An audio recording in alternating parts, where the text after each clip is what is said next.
যদি তোমার ব্রেকআপ হয়ে থাকে আর প্রতিদিন সেই মানুষটার কথা মনে পড়ে চোখে পানি চলে আসে, তাহলে এই ভিডিওটা তোমার জন্য।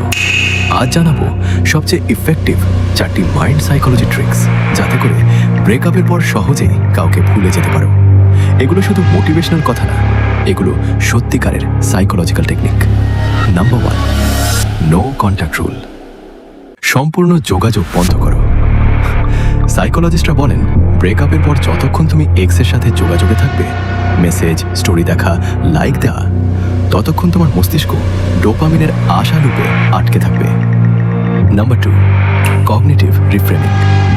গল্পটা বদলে ফেলো। প্রতিদিন 5 মিনিট জার্নালে লিখো সম্পর্কের 3টা খারাপ দিক এবং ব্রেকআপের পর তোমার জীবনে যে 3টা ভালো জিনিস হচ্ছে সেই বিষয়গুলো। এভাবে মস্তিষ্ক ধীরে ধীরে পজিটিভ ন্যারেটিভ তৈরি করবে। Number 3, mindfulness and acceptance practice.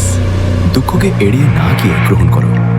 অনেকে দুঃখ এড়াতে চায় পার্টি, নতুন রিলেশন, অ্যালকোহল দিয়ে, কিন্তু এটা temporary. Acceptance and commitment therapy বলে, দুঃখকে গ্রহণ করলে সেটা কমে যায়। যখন কান্না পায়, চোখ বন্ধ করে বলো, আমি দুঃখ অনুভব করছি, এটা ঠিক আছে, এটা চিরকাল থাকবে না। নাম্বার 4, নিজেকে নতুন করে তৈরি করো।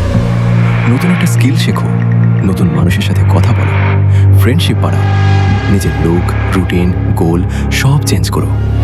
যখন তুমি নিজেকে ভালোবাসতে শুরু করবে, তখন অতীতের মানুষটা আর তোমার মাথায় থাকবে না। আরও টিপস পেতে ফলো করো